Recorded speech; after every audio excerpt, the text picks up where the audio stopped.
Start करते हैं gardening 32 के पार्ट 1 की वीडियो को। पार्ट 1 की वीडियो में हम डाययूरेटिक्स को बेसिकली डिस्कस करेंगे। डाययूरेटिक्स ऐसे ड्रग्स होते हैं जो कि यूरिनरी एक्सक्रीशन को इंक्रीज करने में रोल प्ले करती हैं, ठीक है, ताकि ज्यादा यूरिन फॉर्म हो और बॉडी से बहुत सारा वाटर निकल जाए। हम आमतौर पर करते हैं क्या है, हम ना सोडियम की रीअब्जॉर्प्शन कम कर देते हैं। अब जब रीनल ट्यूब्यूल्स में सोडियम ज्यादा होता है तो जाहिर बात है सोडियम अपने साथ वाटर को भी रखता है, ठीक है। तो जब रीनल ट्यूब्यूल में सोडियम ज्यादा होगा तो रीनल ट्यूब्यूल में वाटर भी इंक्रीज कर जाएगा। सोडियम की रीअब्जॉर्प्शन कम होगी तो वाटर की भी रीअब्जॉर्प्शन कम हो जाती है। तो यूजुअली हम ज्यादा वाटर को एक्सक्रीट करने के लिए ज्यादा सोडियम को एक्सक्रीट करते हैं, या इनफैक्ट आप कह लो सोडियम की रीअब्जॉर्प्शन को इनहिबिट करते हैं। ओके बात। इसका क्लिनिकल फायदा क्या होता है हमारे पास, किसी बंदे की बॉडी के अंदर बहुत ज्यादा वाटर हुआ हुआ है, एडिमा हुआ हुआ है, या ब्लड वॉल्यूम ज्यादा होने की वजह से हाइपरटेंशन हुआ हुआ है, तो हम डाययूरेटिक्स देते हैं ताकि ब्लड वॉल्यूम वगैरह थोड़ा कम हो जाए, हाइपरटेंशन कम हो जाए और ये वाली चीजें आपके पास ट्रीट हो सके। ये बात याद रखिएगा, जब एक तो हमने डाययूरेटिक दे दिया ना तो चलो उसने वाटर की एक्सक्रीशन वगैरह बढ़ा दी है, लेकिन आहिस्ता आहिस्ता वाटर की एक्सक्रीशन दोबारा नॉर्मलाइज हो जाती है, ठीक है। यानी जब मैंने डाययूरेटिक दिया थोड़ी देर के लिए एक्सक्रीशन इंक्रीज की, फिर उसके बाद दोबारा नॉर्मलाइज हो गई। तो ये नॉर्मलाइज तो हो जाती है, लेकिन नॉर्मलाइज होते होते आपको पता है वॉल्यूम तो कम हो चुका। नॉर्मलाइज क्यों हुई है, सिंपल सी बात है। देखो एक बंदे को डाययूरेटिक्स दिए, उसकी एक्सक्रीशन इंक्रीज कर गई, अब उसकी बॉडी के दूसरे मैकेनिज्म काम करना शुरू कर देंगे। बॉडी साहब लगेगी यार बॉडी के अंदर वॉल्यूम कम हो रहा है, एंजियोटेंसिन रिलीज होगी, रेनिन रिलीज होगी, एल्डोस्टेरोन रिलीज होगी। ये जो सारे सब्सटेंसेस हैं ये रीअब्जॉर्प्शन को बढ़ाने की कोशिश करेंगे। फिर आहिस्ता आहिस्ता आपका आर्टीरियल प्रेशर फॉल कर जाएगा, यानी कि ग्लोमेरुलर फिल्ट्रेशन रेट कम होगा, और ये सारी चीजें मिल मिला के दोबारा से एक्सक्रीशन को नॉर्मलाइज कर लेंगी। डाययूरेटिक आया, इसने अचानक एक्सक्रीशन को इंक्रीज कर दिया, फिर बॉडी ने अपने सारे सिस्टम वगैरह एक्टिवेट किए और एक्सक्रीशन को दोबारा डिक्रीज करके नॉर्मलाइज कर लिया। लेकिन ये जो नॉर्मलाइज किया इसके दौरान ये फर्क पड़ता है आपके पास। ये अगर आप ग्राफ देखिएगा, यहाँ पे नीचे ब्लू लाइन है, ये है वाटर का इंटेक तो जारी बात है आपने सेम रखा है, वो तो बढ़ घट नहीं रहा। अब जैसे डाययूरेटिक दिया ना, एक्सक्रीशन कर गई इंक्रीज। अब थोड़े से टाइम के लिए आप देख सकते हैं इंटेक थोड़ा है, एक्सक्रीशन ज्यादा है, तो जारी बात है वो टाइम जिसमें इंटेक थोड़ा एक्सक्रीशन ज्यादा है, ओवरऑल वॉल्यूम जो है वो कम हो जाएगा। सही हो के बाद फिर आहिस्ता आहिस्ता बॉडी के मैकेनिज्म ने काम किया, मुख्तलिफ मैकेनिज्म चलते रहे, डाययूरेटिक के खिलाफ काम किया, डाययूरेटिक का असर कम होता गया और आपकी एक्सक्रीशन दोबारा इंटेक के बराबर हो गई। अब दोबारा आपका मेंटेन होना शुरू हो जाएगा वॉल्यूम, लेकिन ये वॉल्यूम पहले से कम हो चुका हुआ है। सही हो के बात है, तो बात क्लियर हो गई। अब मुख्तलिफ डाययूरेटिक्स होते हैं जो कि मुख्तलिफ तरह से एक्शन करते हैं, उनके मुख्तलिफ मैकेनिज्म है, और रीनल ट्यूब्यूल में मुख्तलिफ जगहों पे मुख्तलिफ साइट्स पे अपना एक्शन कर रहे हैं। एक एक करके समझते हैं जनाब। सबसे पहले आते हैं हमारे पास ऑस्मोटिक डाययूरेटिक। ये डाययूरेटिक क्या करते हैं, ये हमें कोई ऐसा सब्सटेंस चाहिए जो ब्लड में से फिल्टर आउट होकर रीनल ट्यूब्यूल्स में चला जाए और रीनल ट्यूब्यूल्स में से ज्यादा रीअब्सॉर्ब ना हो, ठीक है। तो यानी कि ये इस तरह का सोल्यूट होगा जो कि हमारे रीनल ट्यूब्यूल्स में रहे, ज्यादा टाइम रीनल ट्यूब्यूल्स में गुजारे। जब भी आपकी रीनल ट्यूब्यूल में कोई सोल्यूट इंक्रीज हो जाएगा तो नेचुरल सी बात है ऑस्मोसिस ऑफ वाटर, यानी कि रीनल ट्यूब्यूल्स के अंदर पानी आएगा, या इस तरह से आप कह सकते हैं कि रीनल ट्यूब्यूल से कम पानी रीअब्सॉर्ब होगा, ठीक है। आमतौर पे क्या होता है, यूजुअली क्या होता है, आप सबको पता है, कोई भी अगर आपके पास नेफ्रॉन है तो आपके पास पहले फिल्ट्रेट आता है, ग्लोमेरुलर फिल्ट्रेट आता है, ठीक है, और फिर सोडियम भी रीअब्सॉर्ब हो जाता है, वाटर भी रीअब्सॉर्ब हो जाता है, बहुत ज्यादा रीअब्सॉर्प्शन होती है प्रॉक्सिमल ट्यूब्यूल में, फिर आगे भी रीअब्सॉर्प्शन होती है। लेकिन अगर कोई ऐसा सोल्यूट हो जो कि आपके ट्यूब्यूल्स के अंदर ही रहे तो जाहिर बात है वाटर की रीअब्सॉर्प्शन कम होगी, ऐसी बात ही है ना। तो हमने कोई इस तरह का सोल्यूट डाला है जो कि ट्यूब्यूल में आए लेकिन ट्यूब्यूल से रीअब्सॉर्ब ना हो। जैसे इसमें एक मशहूर जमाना एग्जांपल आपके पास मैनिटोल है, लेकिन उसके अलावा यूरिया भी होता है, और भी कई चीजें हैं आपके पास जो कि फिल्टर आउट हो तो जाती हैं लेकिन फिर रीअब्सॉर्ब नहीं होती। अब जब रीअब्सॉर्ब कम होगा तो वाटर भी रीअब्सॉर्ब नहीं हो सकेगा, तो आपके पास यूरिन की एक्सक्रीशन इंक्रीज कर गई।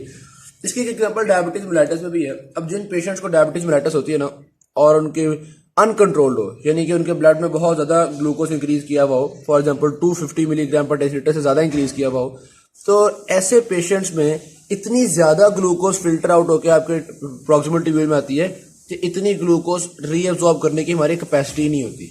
तो जब हम सारी ग्लूकोज रीअब्सॉर्ब नहीं कर सकेंगे, यानी कि ट्यूब्यूल में ग्लूकोज रह जाएगी। जब ट्यूब्यूल में ग्लूकोज रह जाएगी तो यानी कि ट्यूब्यूल में वाटर की भी रिटेंशन होगी, ट्यूब्यूल में वाटर भी वहां पे रह जाएगा, ज्यादा वाटर रहेगा, ज्यादा वाटर फ्लो करेगा, ज्यादा आपके पास एक्सक्रीशन ऑफ यूरिन होगी। तो ये होते हैं आपके पास ऑस्मोटिक डाययूरेटिक। अच्छा, फिर यहाँ पे देखकर डायबिटीज मेलाइटस में ज्यादा यूरिन बनता है, ज्यादा प्यास वगैरह लगती है। ज्यादा यूरिन बनने को हम कहते हैं पॉलीयूरिया, और ज्यादा प्यास लगने को, ज्यादा पानी का इंटेक का दिल कर रहा है, इसको हम कहते हैं पॉलीडिप्सिया। ये हमने देख लिया एक तरह का डाययूरेटिक्स जो simply osmolarity of tubule increase करके वाटर का फ्लो रेट इंक्रीज करते हैं। नंबर 2 होते हैं हमारे पास लूप डाययूरेटिक्स। अच्छा, इनकी साइड ऑफ एक्शन क्या थी, प्रॉक्सिमल ट्यूब्यूल, ऑलराइट। फिर होते हैं लूप डाययूरेटिक्स, इनकी साइड ऑफ एक्शन क्या होती है, loop of Henle. Loop of Henle का खासतौर पर जो थिक सेगमेंट होता है वो, ठीक है। इसकी एग्जांपल क्या है, 3 एग्जांपल है, फ्यूरासेमाइड, एथाक्लैनिक एसिड और बिमेटानाइड। ये एग्जांपल भी ध्यान में रखिएगा आप। अच्छा, लूप डायरेटिक्स करते क्या है, आपको याद होगा जब हमने thick ascending limb of loop of Henle पढ़ा था, वहां पे हमारे पास ये को ट्रांसपोर्टर था, ठीक है। को ट्रांसपोर्टर था जिसको हम कहते थे सोडियम 1 सोडियम 2 क्लोराइड 1 पोटेशियम को ट्रांसपोर्टर। ये सारी चीजें आपके पास सेकेंडरी एक्टिव ट्रांसपोर्ट के तहत रीअब्जॉर्ब हो रही थी। यहाँ पे ल्यूमेन होता है ना, तो ये सारी चीजें ल्यूमेन में से रीअब्जॉर्ब होकर आपके रीनल इंटरस्टिशियम में आ रही थी। जब इतना सारा सोल्यूट रीअब्जॉर्ब होता है तो आपको पता है, फिर जारी बात है आगे डिस्टल ट्यूब्यूल वगैरह में वाटर में भी रीअब्जॉर्ब होना होता है। बेसिकली अगर आपसे पूछो कि कंसंट्रेटेड यूरिन या डाइल्यूट यूरिन किस तरह से बनता है, तो ये चीज आपको पता है। सबसे पहले आपके पास क्या होता है जी, यहाँ पे बहुत ज्यादा सारा सोल्यूट रीअब्जॉर्ब हो जाता है, ठीक है। जब यूरिन में से इतना सोल्यूट रीअब्जॉर्ब होता है तो यूरिन हो गया डाइल्यूट, गुड होगी बात। अब अगर तुमने डाइल्यूट यूरिन ही बनाना है तो आगे एडीएच वगैरह नहीं होगा, वाटर की रिडक्शन नहीं होगी और इसी तरह डाइल्यूट यूरिन निकल जाएगा।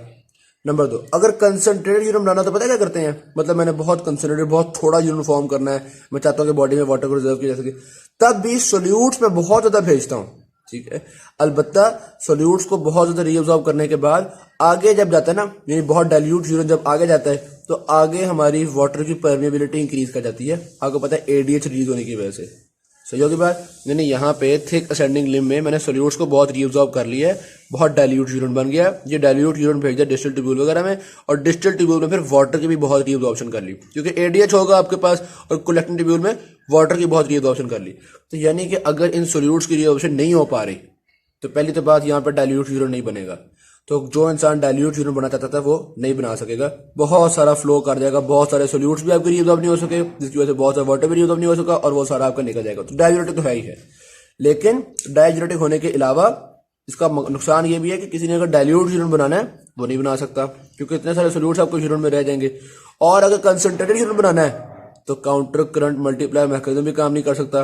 वो जो मैकेनिज्म मैंने बताया ना कि एडीएस के साथ रीअब्जॉर्प्शन होती है, ये वो सारा कुछ, वो भी नहीं होता। तो ये आपके पास एक बहुत ही इफेक्टिव है, ये उन्होंने लिखा हुआ है most powerful of the clinically used diuretics.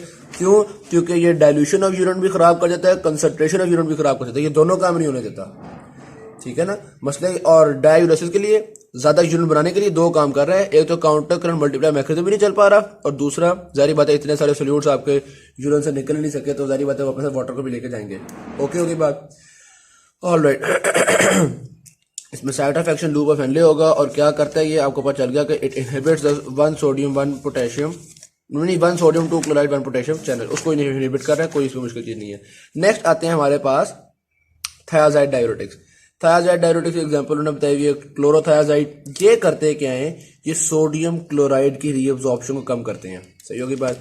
ये जो आपका था ना थिक असेंडिंग लिम्ब, यहाँ पे तो होती है आपके पास सोडियम की भी रीअब्जॉर्प्शन, क्लोराइड की भी रीअब्जॉर्प्शन और पोटेशियम की भी रीअब्जॉर्प्शन। इसके बाद यानी थिक असेंडिंग लिम्ब के बाद आता है early distal tubule. Early distal tubule में आपके पास क्लोराइड की और सोडियम की रीअब्जॉर्प्शन होती है, जैसा कि आप यहाँ पे देख सकते हैं। ये देखो सोडियम की और क्लोराइड की रीअब्जॉर्प्शन होती है। तो थायाजाइड डाययूरेटिक्स इन दोनों को इनहिबिट कर देते हैं। लूप डाययूरेटिक्स इन सब की रीअब्जॉर्प्शन को इनहिबिट कर रहे थे, थायाजाइड डाययूरेटिक्स इन सब की रीअब्जॉर्प्शन को इनहिबिट करेंगे। जाहिर बात है रीअब्जॉर्प्शन को इनहिबिट करेंगे तो जाहिर बात है वाटर की भी रीअब्जॉर्प्शन इनहिबिट हो जाएगी, वाटर की रीअब्जॉर्प्शन इनहिबिट होगी तो ज्यादा यूरिन बन जाएगा, लो जी डाययूरेटिक का काम हो गया। 3 तरह के हमने पढ़ लिए। फिर आता है साइट आपको पता चल गई अर्ली डिस्टल ट्यूब्यूल, और एक्शन आपको पता चल गया सोडियम क्लोराइड की रीअब्जॉर्प्शन को कम करना। नेक्स्ट आते हैं हमारे पास carbonic anhydrase inhibitors. Carbonic anhydrase inhibitors में एग्जांपल है आपके पास एसीटाजोलामाइड। अच्छा, ये करता क्या बेसिकली, कार्बोनिक एनहाइड्रेज को इनहिबिट कर देता है। ये कार्बोनिक एनहाइड्रेज हमने चैप्टर नंबर 29 में स्टडी किया है। 29 में क्या पढ़ेगी, देखो ज्यादा सेल्स में ये वाले हरकतें हो रही होती हैं। क्या हरकतें होती हैं जी, CO2 और H2O के साथ मिलकर आपके पास ये बनता है कार्बोनिक एसिड हाइड्रोजन। यहाँ पे कार्बोनिक एनहाइड्रेज यूज हो रहा है, ठीक है। तो जब कार्बोनिक एनहाइड्रेज होता है तो पता क्या होता है, हाइड्रोजन बनती है, ये हाइड्रोजन बाहर जाती है और हाइड्रोजन के बाहर जाते हुए सोडियम एब्जॉर्ब होती है। तो जितनी हाइड्रोजन की सिक्रीशन होगी उतनी ही सोडियम की रीअब्जॉर्प्शन होगी, ठीक होगी बात। तो ये सोडियम की रीअब्जॉर्प्शन हुई और यहाँ पे भी आपके पास सोडियम रीअब्जॉर्ब हो गया। तो यानी कि जितना ज्यादा कार्बोनिक एनहाइड्रेज काम करेगा उतनी हाइड्रोजन की सिक्रीशन होगी और सोडियम की रीअब्जॉर्प्शन होगी। अगर ये कार्बोनिक एनहाइड्रेज की कमी होगी या इस कार्बोनिक एनहाइड्रेज को हमने इनहिबिट कर दिया तो नेचुरल सी बात है ये सोडियम की इतनी सिक्रीशन नहीं हो सकेगी। बाइकार्बोनेट भी बॉडी में काम आएगा, सोडियम भी बॉडी में काम आएगा। जब सोडियम बॉडी में काम आता है तो नेचुरल सी बात है वाटर की भी रीअब्जॉर्प्शन हमारे लिए मुश्किल हो जाती है। जब भी सोडियम की रीअब्जॉर्प्शन कम होगी ना, वाटर की भी रीअब्जॉर्प्शन कम हो जाएगी। ठीक है, तो ये एक्शन होता है हमारे पास कार्बोनिक एनहाइड्रेज इनहिबिटर्स का। एक्शन किसके ऊपर कर रहे हैं? ये कार्बोनिक एनहाइड्रेज के ऊपर। और अगर मैं आपसे पूछूं कि ये कौन सी साइट पे काम कर रहे होते हैं, तो ये मेनली प्रॉक्सिमल ट्यूब्यूल्स में ही काम कर रहे होते हैं। ओके हो गई बात हमारे पास। अच्छा, फिर एक और चीज भी देखना, हाँ यार, अगर हम थोड़ा फॉर्म कर रहे हैं, ये कार्बोनिक एनहाइड्रेज थोड़ा कर दिया है, हमने एक इनहिबिटर दिया ना, अभी तक हम क्या कर रहे हैं?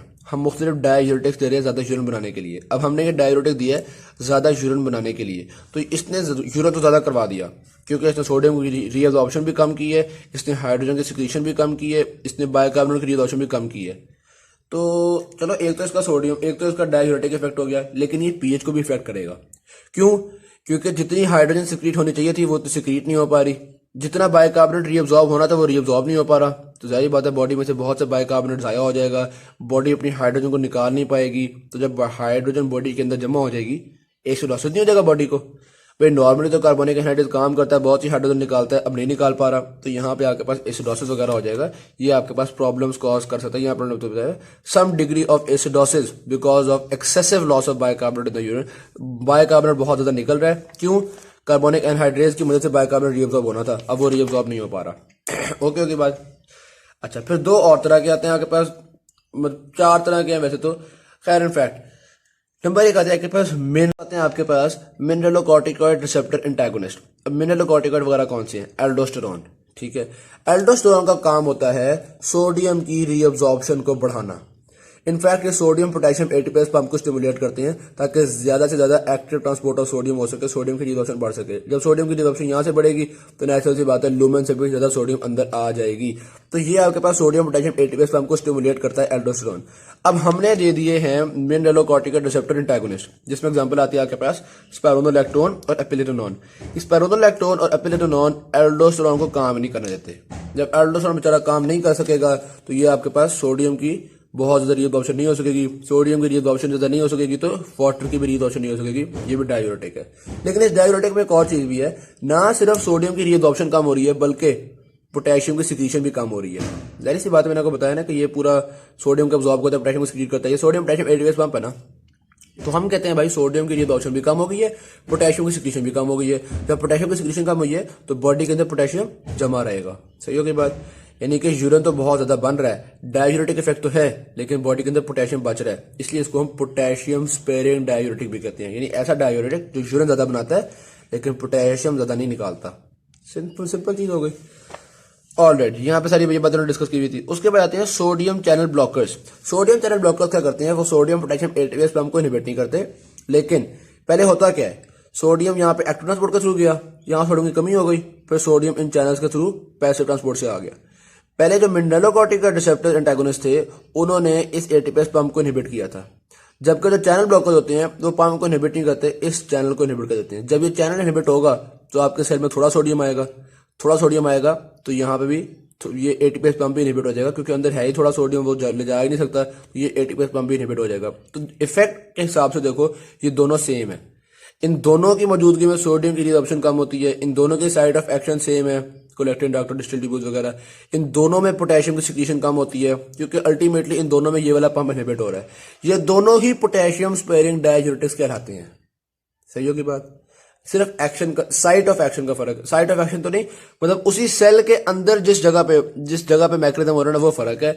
मिनरलोकॉर्टिकॉइड रिसेप्टर एंटागोनिस्ट स्पाइरोनोलैक्टोन और एपिलेटोनोन ये आपके सोडियम पोटेशियम एटीपीएस पंप को डायरेक्टली इनहिबिट कर रहे हैं, जबकि एमिलोरॉइड और ट्राइएमिट्रीन ये आपकी सोडियम चैनल्स को ब्लॉक करें, जिसकी वजह से अल्टीमेटली ये इनहिबिट हो जाता है। डाउन की बात तो ये हमारे पास सारे डाययूरेटिक्स कंप्लीट होते हैं। इनके साइड ऑफ एक्शन मैंने आपको बता दी, मेनली कोलेक्टिन ट्यूब्यूल्स वगैरह होती है। ये आपके पास दोनों ही पोटेशियम स्पेयरिंग ड्रग्स हैं। उसके बाद यहाँ पास किडनी डिजीज जो इंशाल्लाह नेक्स्ट बार की वीडियो में डिस्कस करेंगे। Thank you very much. Video अच्छी लगी शेयर कीजिएगा, चैनल को सब्सक्राइब कीजिएगा। अल्लाह हाफिज।